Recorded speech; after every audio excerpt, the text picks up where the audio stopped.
Acholi a miro a wajati daga nuo botu daga biberu ka nuo jem eni chabit ki chabit petie gin mo ma obitwero konyo wan machara acholi ka chel ki kaka duo duju mapat ki lweny wan machara acholi gin mo peke ma obitwero konyo wan mapat ki lweny ka initi ka tam yo mo ki ken mapat ki lweny chi umir ngeni yo ini pe obitiyu yo ma bitwer konya chuli ki with this in this invasion ma Rwandese Tutsi kachil ki top army official pa NRM kidong ludiru madong ministers gi kianga gi magiti gamente mapat ki lwen iloba chuli peke. If we want to liberate a chuli land we must fight umir wa lwenyu wati ki yo weng wan machala chuli melwen kam yete ni yet dana yera yeto yera mai to yerne pien yo medwen pol kam yete ni dong dar ki gumi kam yete ni ka ngat ma kaya pien gin moma wana to yati mo ma pat kombe ki lwen peke kombe lu rock ku bieno ki style weng ki yo weng kombe dong bene lonya ko weng e Uganda kinoni kama ngom ti ye ene northern Uganda kiken dok peti lobo mo ngom mo ma dok cheko cham chalo lobo Uganda cheko no lobo northern Uganda nyu lobo chuli cheko cham mo mate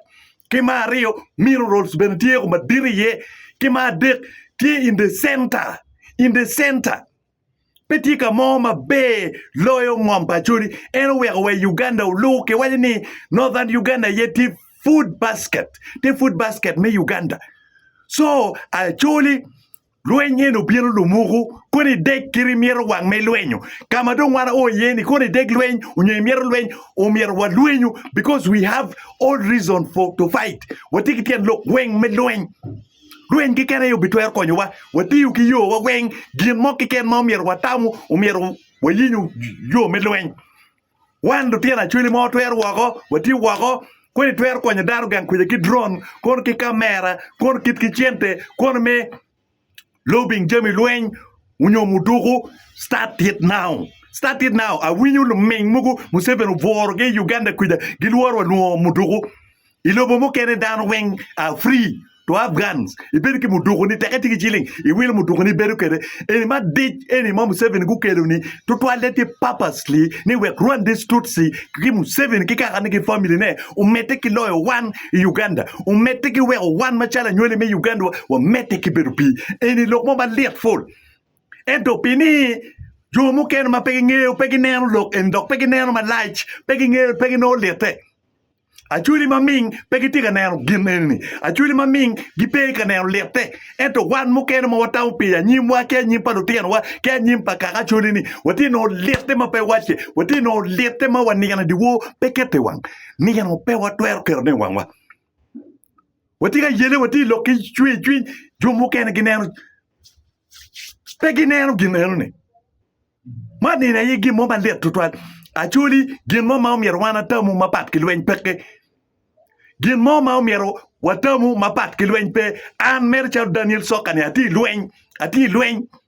daga bi lwen ki yo weng kam miete ni a yira bi yiri full pen an ka yiro in mabe kitin dago ka no naka jwinywan abi yiri bi gak la lo matwal abi yiri materu bi to king od nywele bi to king mape bi nywal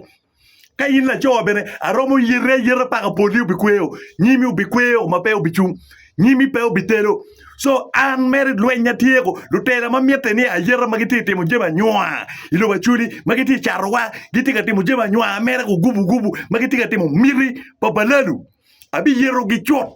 abi yero gi wetuma nyim gi pewti gin ba right loyo maduti chwer chunya ene dano chalu tema gi maluteno gi duong kunywa loka ta gi duong ke luteno chalu bieni gena yedo gitika chwa interest pa balalu gena gitika chwa interest par Rwandese Tutsi kwidi dano no kinywa gi nini mano nyur kachil ni o tema awen kilu tiana chuli mukena magiti top government official gimir gi ya ngom pa wano pi wan machara nyweli me chuli wan do chuli wabili chalu pi ilo mamekwa wabet chalu tij gwidigi wabet chalu tij pakachagi utema wanyu miara wechini wan pe wabiye wan machalu tiana chuli pe wabiye kachalo an Daniel Sokane ati ready me jemi weng Kono ni to, kono ni cher buliel, kono mi timongo, I don't fear. Doka chuli amira wechiwu kama leng. Kama wana yeni umira chuli moki ken pa luoto. To pe luore doktor pe ringe pe woluor to wa ye ke monego ki toni pin ka pe kono wa degi kono wa miro toni furu binego wa a miro da niangu a chuli pe obitego Mwaka Par Beach, no Lobachuli is fully conquered by Rwandese Tutsi, Kibahima. No ti fully conquered, no madam, pigitego ni weng, no Museveni kachil ki minister negi, kukwanyo weng, no Museveni kachil ki ludiru mwenyegi, kukwanyo weng, wa ayu malo ka lwen, wa ayu malo ka lwen yo weng, wa ayu malo me gwa ngomwa, ngat mo pege ma obitwer gwa ngomwa, mapat ki in ki an, unyo ki wan. Lurok gitiki miri maraj igangwa ena ye man tien lok ma wa dien pa chuli pe ngat mo tawni mer ke chul wona dien pa chuli wayam ke chulu pe ke chulu they keep on playing propaganda Museveni ngeo be pa Rwandese Tutsi ngeo be pa balalo eni jwi wa waje bodu weni balalo eni ni peti balalo mo UPDF top official Ludiru Moin pa Museveni kachel ki ministers gena ye gitika kane ite nying me baladu we gemete ki invading lobachuri we gemete ki playing political games ana waju la word afra noeni Museveni gitika playing a delay tactics we gemu beta gade wegi achuri kunene en macharo Museveni tika chel kidano nyo en tika lwen pe achuri Museveni moma tika lwen pe achuri pe Museveni pe ka lwen pe achuri utam directives presidential directives ke mia wa Dwema Beach ento kombeli watie Dwema par chel boti donyi Dwema par Rio me 2023 directives mabu tiupe eni don lok ma mi repeke whiteboard ina waja in machala churi muni o mi nge wi ni Museveni gigitiki interest me yago wan me wan machala chuli badugupi Joseph Konyu berka lokar chacharo prophet ni gamente te eni tiki chwin maraj gamente eni tika miro yago ngom tiki mir me yago ngom eni chere di lum ka lwen pini tika gwa ngom pachuli Konyu wajo lok eni maduwa dada ena da manywere ka Konyu no pe lwen nyo lwen pe bedi in northern Uganda pe mwaka pia Rio uno kodo ngwampa churi pe wachon na miera wajoga no ni pe bichwano Mwaka Par Beach from now no ngwampa dano ke yako weng ngwampa do mati fertile ki kama mo ti yeki mineral si yeni no ke yako weng ubia oni dong uneno gen mati ka teme ya gago uneno gamente dong gucher ka fencing ngwam ki Maxstone kungi waje ni in forest area Gimelni the same thing guchi kerika timone parabek the same thing kumbelitika timero ka weng inside me actually weng inside me lobo weng ana worry lobo mapol lobo mukene ma ana worry ye anywele tie pi ludiro macharo president ministers ke ludiro mado engamente kuma ngom mo weng lobo mukene East Africa no ni president kiken unyungara ya ber president tiki ngom matiki over 60 square miles. We're getting 100 square mile. Mwama mege weng. No president, machon.